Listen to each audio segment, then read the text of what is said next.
आज की इस खास वीडियो में हम बात करने वाले हैं जवाहर नवोदय विद्यालय चयन परीक्षा यानी कि JNVST 2027 के बारे में। यह वीडियो उन सभी माता पिता और छात्रों के लिए एक पूर्ण मार्गदर्शिका के रूप में रहेगी जो कक्षा 6 में प्रवेश पाना चाहते हैं, और इसमें हम विस्तृत मतलब कि एक तरह से पूरा विस्तृत पाठ्यक्रम और एक बेहतरीन परीक्षा रणनीति पर विस्तार से चर्चा करेंगे। तो वीडियो को बिना स्किप किए आप पूरा जरूर देखिएगा ताकि कोई भी महत्वपूर्ण जानकारी आपसे छूटे ना। तो चलिए शुरू करते हैं। JNVST का परिचय, तो इसके बारे में थोड़ा सा जान लेते हैं। सबसे पहले यह समझना जरूरी है कि JNVST आखिर है क्या। तो जवाहर नवोदय विद्यालय भारत सरकार द्वारा चलाए जाने वाले उत्कृष्ट मतलब कि सात शिक्षा विद्यालय है, यानी यहाँ लड़के और लड़कियाँ एक साथ एक ही प्रांगण में बेहतरीन शिक्षा प्राप्त करते हैं। और ये पूरी तरह से आवासीय विद्यालय है, और जिसका मतलब है कि बच्चों को रहने, खाने और पढ़ने की पूरी व्यवस्था स्कूल के कैंपस के अंदर होती है। तो आगे बढ़ते हैं। JNVST क्या है और उसके मूल उद्देश्य क्या हैं। तो इस विद्यालय में प्रणाली को मतलब कि इस विद्यालय की जो प्रणाली है, कार्य प्रणाली को चलाने वाले जो मुख्य संस्था का नाम है नवोदय विद्यालय समिति NVS, जो हर साल अखिल भारतीय स्तर पर इस प्रवेश परीक्षा का आयोजन करती है। इसका सबसे बड़ा और मुख्य उद्देश्य हमारे जो ग्रामीण क्षेत्रों में छुपे हुए प्रतिभाशाली बच्चों को बिना किसी मतलब वित्तीय बाधा के महत्वपूर्ण और जो आधुनिक शिक्षा प्रदान करना है। चयनित छात्रों को कक्षा 6 से लेकर 12 तक उत्कृष्ट मतलब कि निःशुल्क हो गया शिक्षा और आवास, भोजन और खेलकूद की पूरी सुविधाएं इसमें मिलती हैं। ये सब इसमें एडमिशन लेने के सब लाभ हैं। आगे बढ़ते हैं। प्रवेश के लिए पात्रता मापदंड। तो अब बात करते हैं इस परीक्षा में बैठने के लिए योग्यता क्या होनी चाहिए। तो पहला, आवेदक की जो आयु सरकारी जो नियमों के अनुसार निर्धारित सीमा के भीतर होनी चाहिए।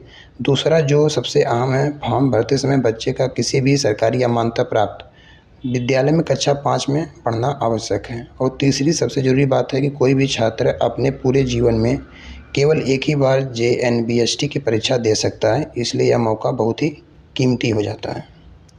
देख सकते हैं सारी स्क्रीन पे आपको लिखा हुआ मिल जाएगा, आप पढ़ भी सकते हैं। आगे देखते हैं आरक्षण नीति, रिजर्वेशन रूल्स। तो इसमें क्या रूल होता है, चलिए अब आरक्षण यानी रिजर्वेशन के नियमों को समझ लेते हैं। तो नवोदय विद्यालय का जो मुख्य फोकस गाँवों के बच्चों पर आधारित होता है, और इसलिए हर जिले में कुल उपलब्ध सीटों का कम से कम 75% भाग केवल ग्रामीण क्षेत्रों में जो परीक्षा उत्तीर्ण करने वाले प्रतिभाशाली छात्रों के लिए ही आरक्षित होता है। और इसके अलावा कुल सीटों का न्यूनतम 1/3 मतलब कि यानी कह लीजिए कि आप 33% हिस्सा बालिकाओं के लिए आरक्षित है। साथ ही SC, ST, OBC और जो दिव्यांग छात्रों के लिए भी यह सरकारी नियमानुसार आरक्षण की पूरी तरह से लागू है। देख सकते हैं स्क्रीन पर 33% हिस्सा बालिकाओं के लिए आरक्षित है। आगे बढ़ते हैं। परीक्षा पैटर्न और संरचना। तो इस स्लाइड में हम परीक्षा के अंकों के विभाजन, उसके स्वरूप और नियमों को ध्यानपूर्वक समझेंगे। किसी भी परीक्षा में सफलता पाने के लिए उसके पैटर्न को समझना बहुत ही ज़रूरी है, और इससे आपको यह तय करने में बहुत मदद मिलेगी कि किस विषय में कितनी ध्यान केंद्रित आपको करना है और बेहतर तैयारी कैसे की, मतलब कि आप परीक्षा देने से पहले उसकी तैयारी की रणनीति कैसे बनानी है उसके बारे में देख सकते हैं। देखते हैं परीक्षा का मूल प्रारूप, एग्ज़ाम फॉर्मेट। तो अगर हम परीक्षा के मूल प्रारूप की बात करें तो इस पूरी परीक्षा में कुल 80 प्रश्न पूछे जाते हैं, और ये 80 प्रश्न कुल 100 अंकों के होते हैं। इस पेपर को हल करने के लिए बच्चों को 120 मिनट यानी कि पूरे 2 घंटे का समय दिया जाता है। परीक्षा में आने वाले सभी प्रश्न मतलब कि MCQ बहुविकल्पी ही होते हैं। हर एक सही उत्तर पर आपको 1.25 अंक दिए जाते हैं, और यह पूरी तरह से एक ऑफलाइन परीक्षा होती है। देख सकते हैं इसमें कुल प्रश्न कितने होते हैं और कुल अंक कितने होते हैं और कितने समय इसमें मिलता है। इन सारी जानकारी आपको नोटिफिकेशन में भी मिल जाएगी, आप वहां से भी जाकर एक बार वेरीफाई ज़रूर कर लें। आगे बढ़ते हैं। विषयवार अंक विभाजन, एग्ज़ाम पैटर्न। तो आइए हम अब विषयों पर हिसाब से अंकों का बंटवारा करते हैं और देखते हैं इसमें कुल परीक्षा में कुल कितने हिस्से होते हैं। पहला है मानसिक योग्यता, जिसे हम बोल देते हैं शॉर्टकट में मैथ। देख सकते हैं इसमें कुल जो प्रश्नों की संख्या रहती है, इसमें सबसे ज़्यादा 40 प्रश्न आते हैं, और यह 50 अंकों का होता है। दूसरा है अंगणित परीक्षा AT, देख सकते हैं इसमें आता है कुल 20 प्रश्न, 25 अंकों के लिए पूछे जाते हैं। और तीसरा है भाषा परीक्षण LT, और जिसमें कुल 20 प्रश्न और 25 अंकों के लिए होते हैं। देख सकते हैं आप, इसका स्क्रीनशॉट भी आप ले सकते हैं। इसके आधार पर आप तैयारी अपने बच्चों का या आप खुद कर सकते हैं। छोटे बच्चे हैं क्लास 5-6 वाले, उनके लिए परीक्षा के महत्वपूर्ण नियम। तो परीक्षा देते समय कुछ बेहद ज़रूरी नियम है जो बच्चों को ज़रूर पता होना चाहिए। सबसे बड़ी राहत की बात यह है कि इसमें कोई नकारात्मक अंकन मतलब कि नो नेगेटिव मार्किंग होती है, यानी गलत उत्तर देने पर कोई नंबर नहीं कटेगा। इसलिए छात्रों को सभी प्रश्न हल करके मतलब ही आना चाहिए सारा। या ऑफलाइन मतलब OMR परीक्षा है जो केवल केंद्र पर केवल नीले या जो काले बॉल पेन होते हैं उन्हीं से गोले को भरना होता है। साथ ही जो दिव्यांग श्रेणी के अभ्यर्थी होते हैं, परीक्षा पूरी करने के लिए 40 मिनट का उनमें अतिरिक्त समय मिलता है। देख सकते हैं हम। आगे बढ़ते हैं। मानसिक योग्यता परीक्षण मैट।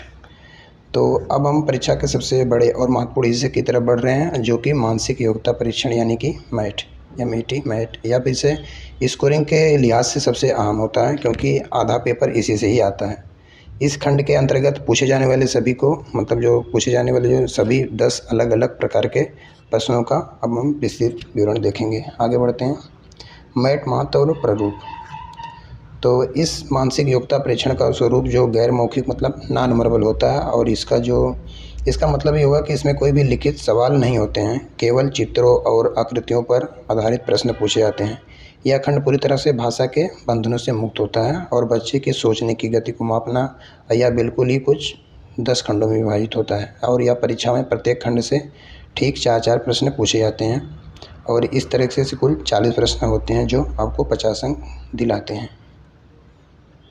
देख सकते हैं पूरा स्क्रीन पर शॉर्टकट में सब कुछ लिखा हुआ है। आगे बढ़ते हैं। मैट विषय भाग 1 और भाग 2। तो इसमें देखेंगे कि असंगत को अलग करना। तो मानसिक योग्यता के पहले भाग का नाम है असंगत को अलग करना, यानी कि ऑड मैन आउट।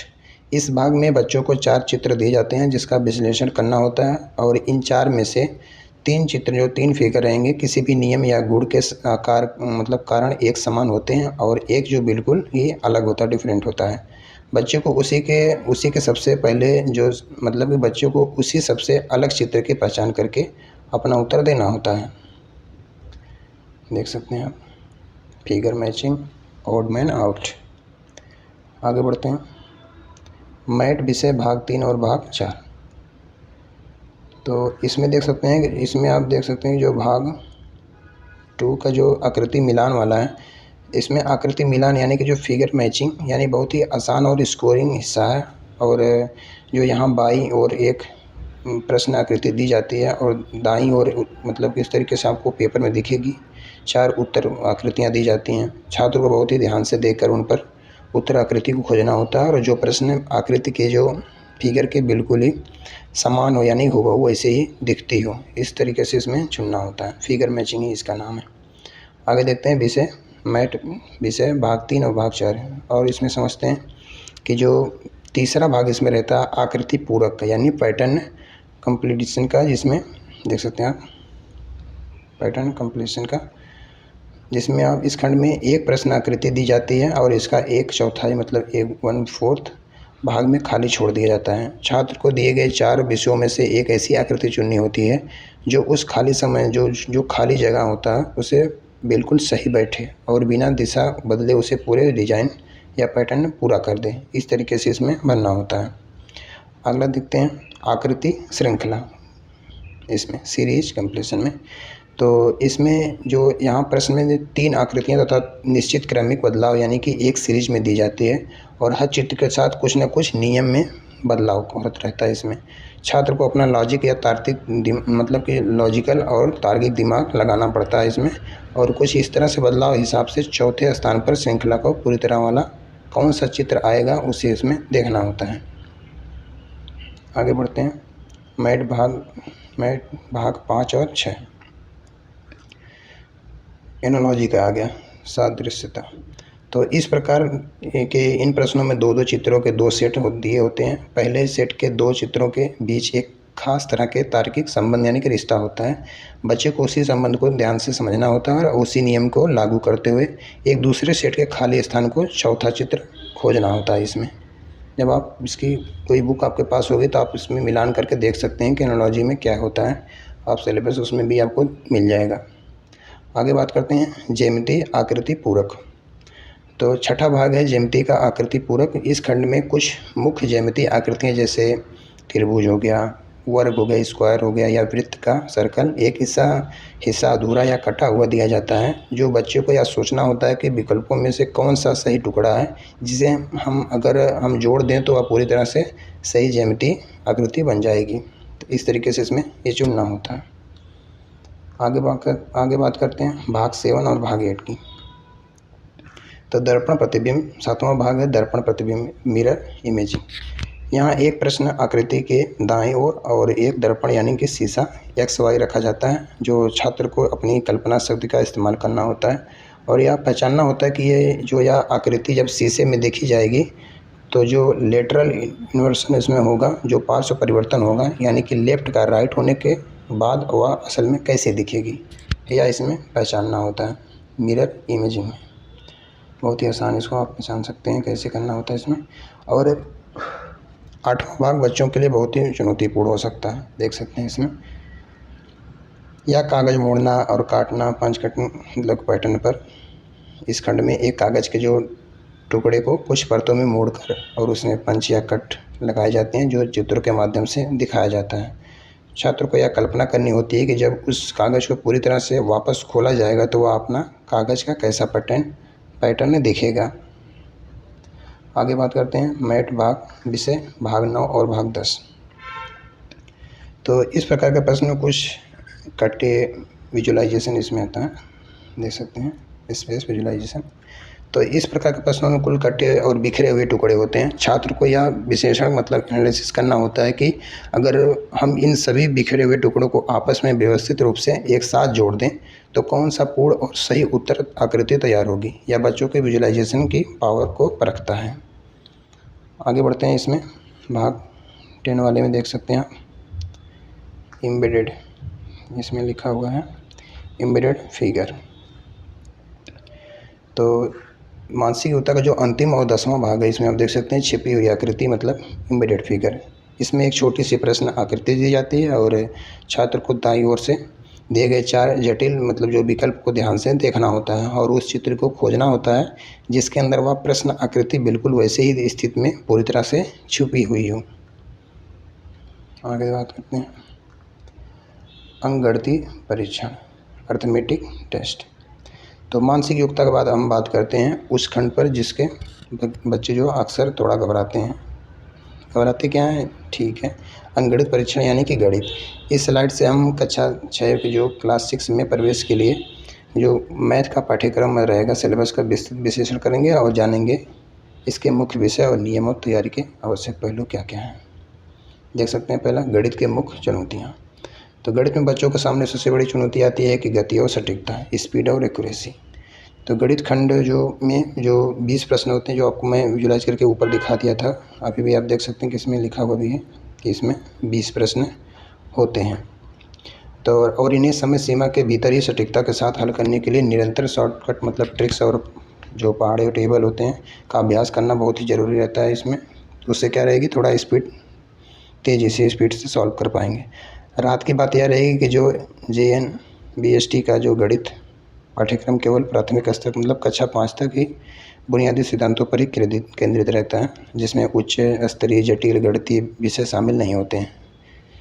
इसे बहुत बड़ा ना समझें, जो आपने अपने क्लास में पढ़ा है उसी से मिलते जुलते ही क्वेश्चन आपसे पूछे जाएंगे। इसमें बात करते हैं आगे गणितीय पाठ्यक्रम श्रृंखला संख्या प्रणाली। तो इसमें बात करते तो चलिए सिलेबस देखते हैं। सबसे पहला टॉपिक है संख्या और संख्यात्मक प्रणाली। इसमें संख्याओं के प्रकार जैसे सम हो गया, विषम हो गया, अभाज्य हो गया, भाज्य हो गया, और इसके अलावा स्थानीय मान, प्लेस वैल्यू, भाज्य का मतलब हो गया सम, इवन, प्राइम नंबर, इस तरीके से इंग्लिश में होते हैं।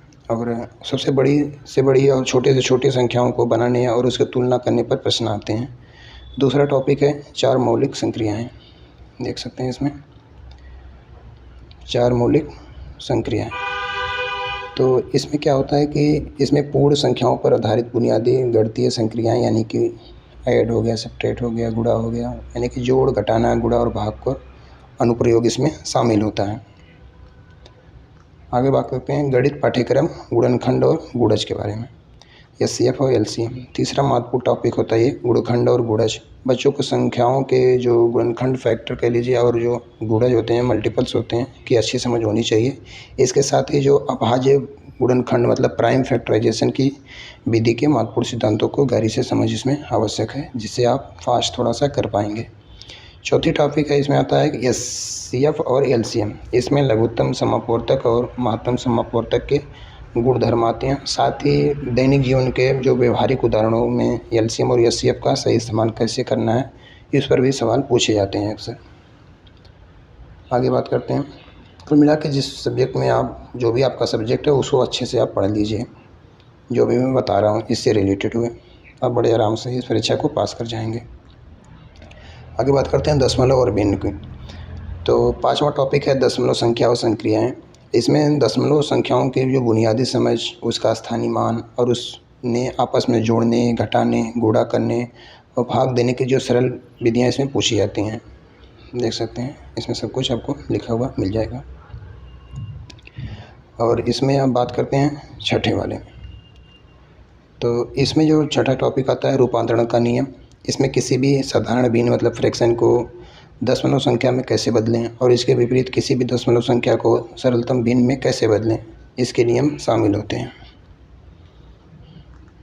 गणितीय पाठ्यक्रम भिन्न संख्याएं विशेष।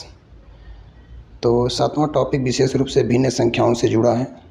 जो समान भिन्नों का जोड़ हो गया, घटाव हो गया, इसमें समान हर लाइक फ्रैक्शन वाली भिन्न संख्याओं को आसानी से जोड़ना और घटाना पूछा जाता है। इसमें असमान भिन्नों को भी जटिल जोड़ घटाव शामिल नहीं होता है।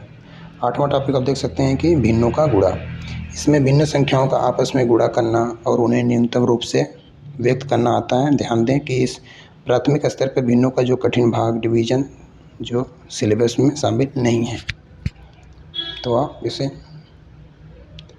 अपने बुक के हिसाब से अच्छे से रीड पढ़ सकते हैं। गणितीय पाठ्यक्रम मापन मेजरमेंट।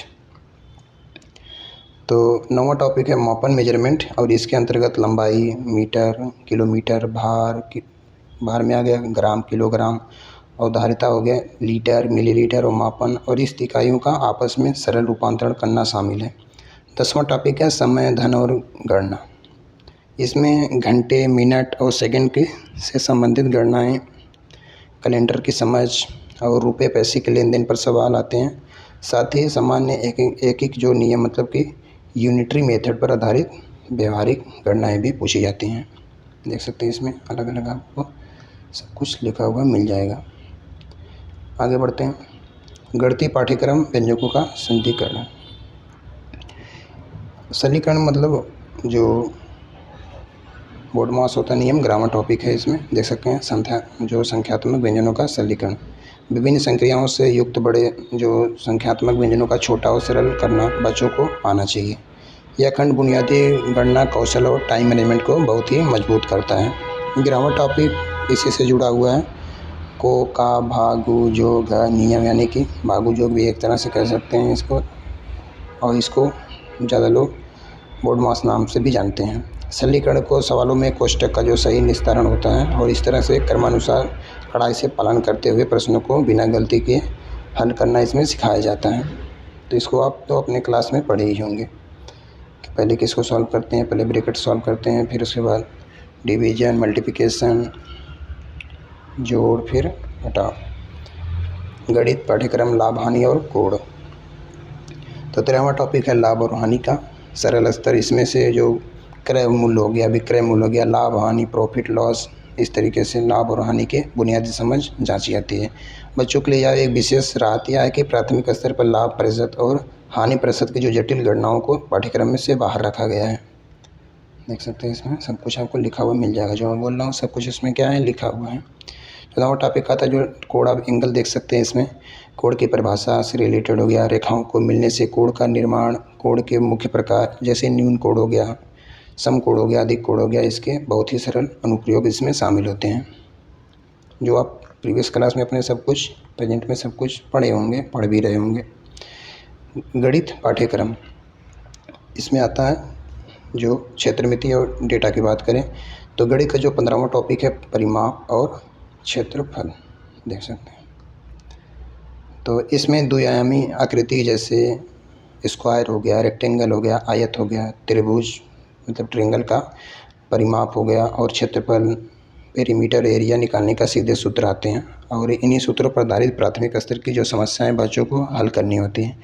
अंतिम और जो 16वां टॉपिक है डेटा विश्लेषण का, डेटा का, जिसमें जानकारी का आंकड़ों को व्यवस्थित रूप से देखना होता है। सरल पिक्टोग्राफ और बार डायग्राम होता है और लाइन चार्ट का विश्लेषण करके इसमें छात्रों को पूछे गए सभी प्रश्नों का उत्तर देना होता है, देख सकते हैं।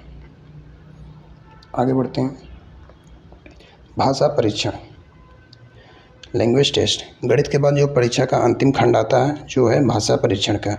यह अनुभाग छात्रों को पढ़ने, समझने और बुनियादी व्यवहारिक कौशल की जांच करने के लिए बनाया गया है। इस अनुभाग में परीक्षा में कुल जो 4 जो पैसेज टाइप दिए होते हैं, अपठित गद्यांश की तरह पैसेज जिसे बोलते हैं, और इसमें से गद्यांश को पढ़कर उसमें से जुड़े 5 प्रश्नों के उत्तर होते हैं। इस तरीके से जो खंड भी कुल मिला के 20 प्रश्नों का साथ 25 अंकों का बन जाता है। कौन सा? लैंग्वेज टेस्ट का। देखते हैं आगे इसको। भाषा परीक्षण की संरचना। तो जो भाषा परीक्षण की सबसे अच्छी बात यह है कि जो JNVST मतलब नवोदय भारत को जो विशिष्ट राज्यों केंद्र शासित प्रदेशों में वहाँ की जो मुख्य जो क्षेत्रीय मतलब लोकल भाषाओं में आयोजित की जाती है। इसका मतलब यह है कि छात्रों अपनी गृह राज्य के दिशा निर्देशों के अनुसार अपनी पसंदीदा भाषा भी चुन सकते हैं। लैंग्वेज पैटर्न देख सकते हैं, इसमें कुल 4 प्रश्न और इस तरीके से पूछे जाते हैं। आगे बात करते हैं राज्यवार भाषा के सिलेबस। तो इसमें आप देख ही सकते हैं अपना क्षेत्रीय भाषा का विकल्प आप चुन सकते हैं। राज्यवार स्वतंत्रता रहती है। उदाहरण के लिए आप यूपी का ले सकते हैं जिसमें आप ये लैंग्वेज आप चुन सकते हैं। जैसे अगर आप कोई बच्चा उत्तर प्रदेश से है तो उसके पास परीक्षा देने के लिए मुख्य रूप से हिंदी हो गया, अंग्रेजी और उर्दू के विकल्प उपलब्ध होते हैं। आगे बढ़ते हैं। आवेदन प्रक्रिया और रणनीति। तो आवेदन प्रक्रिया और समय चक्र तैयारी के साथ साथ यह जानना भी जरूरी है कि आवेदन कैसे करना है। फॉर्म भरने समय छात्र और अभिभावक दोनों के हस्ताक्षर, बच्चे की न्यूनतम रंगीन पासपोर्ट साइज फ़ोटो, स्कूल के हेडमास्टर द्वारा सत्यापित एक प्रमाण पत्र जिसमें कक्षा 3 और 4 का विवरण हो अपलोड करना अनिवार्य रहता है, जिस पर आधारित मैंने आपको पिछले वीडियो में आपको मिल जाएगा सारे डॉक्यूमेंट इसमें क्या क्या लगते हैं। पूरे डॉक्यूमेंट का मैंने विस्तार से इसमें चर्चा की है, आप पिछले वीडियो में आप जाके देख सकते हैं कि कौन सा डॉक्यूमेंट की क्या साइज रहेगी, कौन सा डॉक्यूमेंट कहाँ से बनवाना है, कौन सा डॉक्यूमेंट उसमें लगेगा। इस तरीके से मैंने उसमें पूरी जानकारी दी है पिछले वीडियो में। आगे बढ़ते हैं। आवेदन हेतु आवश्यक दस्तावेज। तो इसके बारे में मैंने पूरी जानकारी दी हुई है पिछले वीडियो में। आगे बढ़ते हैं। आप चाहे तो वीडियो को पॉज करके पढ़ सकते हैं इनके बारे में। इसमें बता ही देता हूँ थोड़ा पढ़ के मैं आपको कि अंत में बात करते हैं सफलता की जो अचूक प्रवेश प्रक्रिया का समय चक्र आप देख सकते हैं। इसको आप पिछले वीडियो में देख लीजिएगा। प्रवेश प्रक्रिया का समय चक्र आप देख सकते हैं। पहले आप रजिस्ट्रेशन करना पड़ेगा, फिर उसके बाद प्रवेश पत्र मिलेगा, फिर चयन परीक्षा होगी, उसके बाद परिणाम आ जाएगा। देख सकते हैं रजिस्ट्रेशन का जो निःशुल्क आवेदन, आप इसके बारे में भी मैंने पीछे एक वीडियो बनाया है जिसमें आप ऑनलाइन आवेदन कैसे करना है, क्या क्या सावधानियाँ बरतनी है, उस पर भी एक वीडियो मिलेगा आपको। सबका मैंने इसी तरह से विस्तार से चर्चा की है। तो अंत में बात करते हैं कि सफलता का जो अचूक रणनीति की। सबसे पहले पढ़ाई के लिए एक निश्चित समय सारणी आप टाइम टेबल बना लें और मानसिक योग्यता के गणित के लिए रोज़ आप कम से कम 2 घंटे समर्पित करें। दूसरा, परीक्षा से पहले आप 10 से 15 OMR शीट भरकर अभ्यास जरूर करें। आप इसे इंटरनेट से डाउनलोड करके आप घर पर प्रैक्टिस कर सकते हैं ताकि परीक्षा में गोले भरते की गलती ना हो। बार बार प्रैक्टिस करेंगे तो उससे आपको गलती नहीं मिलेगी। और तीसरा, पिछले जो 5 से 10 वर्षों के जो JNVST प्रश्नों का पत्रों को हल करना सफलता के सबसे बड़ा रहस्य समझ सकते हैं कि आप ऑनलाइन ऑफलाइन बुक लेकर आप प्रैक्टिस कर सकते हैं और देख सकते हैं कि पिछली बार कैसे कैसे क्वेश्चन पूछे गए हैं। जो मैंने बताया इस पर आप एक बार देखिए, फिर एक बार बुक को देखेंगे तो आपको और अच्छे से समझ में आएगा। तो ये थी वीडियो आज की। तो आपको वीडियो कैसी लगी? जी एग्ज़ाम हब के साथ जुड़ने के लिए आपको बहुत बहुत धन्यवाद। कृपया वीडियो को लाइक करें और शेयर करें और चैनल को सब्सक्राइब ज़रूर करें।